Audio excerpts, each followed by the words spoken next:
Welcome back, students. Let's take a look at our rules for multiplying and dividing integers. We know that when you multiply or divide with two negative numbers, it makes your answer positive.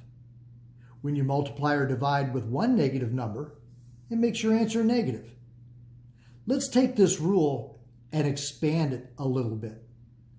Notice that the number 2 is an even number, while the number 1 is an odd number. Here's the way the rule really ought to read. What the rule should say is if you multiply with an even number of negatives, your answer will be positive. Remember, 2 is an even number. 2 negatives make a positive. An even number of negatives make a positive, while an odd number of negatives leaves your answer negative.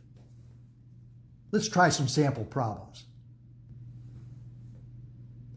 Here's some problems that look very much like your homework problems that you're about to work. Look at number 1. I'm multiplying 3 numbers together. Multiply 5 times 3 is 15 times 1 is 15. Now, how many negatives are there? There's 2 negatives. 2 is an even number, and an even number of negatives means that my answer is positive. Got it. Here comes number 2. I'll multiply 2 times 4 times 2. 2 times 4 is 8. 8 times 2 is 16. Now there's 1, 2, 3 negatives. 3 is an odd number. An odd number of negatives gives a negative answer. My answer should be negative 16. This is the way I want you to show your work. Write the problem down. Put the answer underneath. Number 3 is a trick question. If we're smart, we don't have to do much work. I'm multiplying 7 times negative 6 times 0 times 5. But when I multiply by 0, multiplying by 0 always gives an answer of 0. Done. 4 and 5 are very confusing. They look like the same problem. Now here's what I know. I know that 3 times 3 times 3 times 3. 3 times 3 is 9. 3 times 3 is 9. 9 times 9 is 81. I know that 3 to the 4th power is 81. But what do these parentheses mean? Well, here's the way to think about number 4. Number 4, you take 3 to the 4th power. 3 times 3 times 3 times 3, and there's 1 negative. This negative only gets counted once. This 3 gets multiplied times itself 4 times. 3 times 3 times 3 times 3, we know that's 81.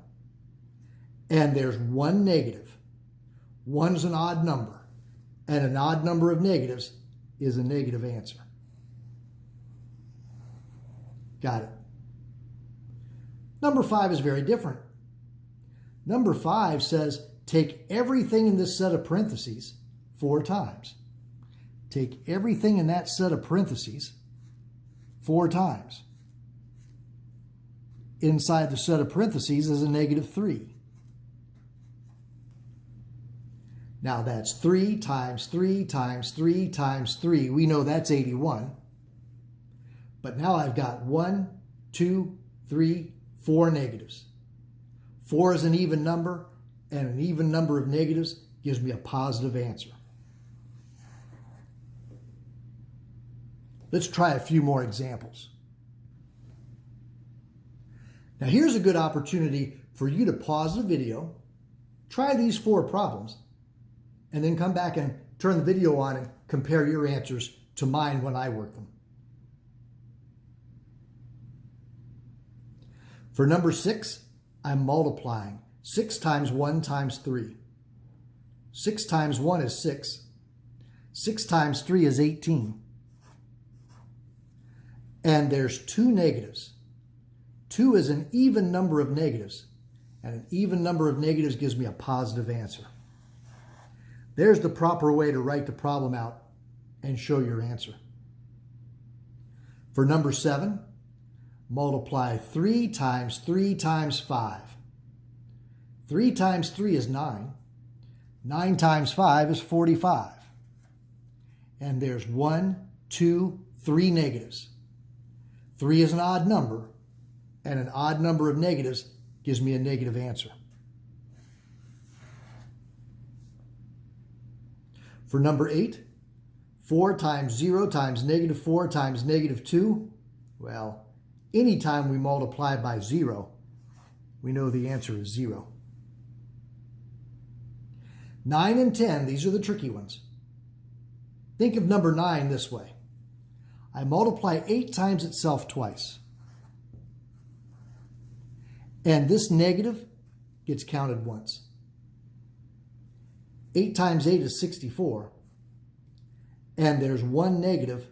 That's an odd number of negatives. So your answer is negative.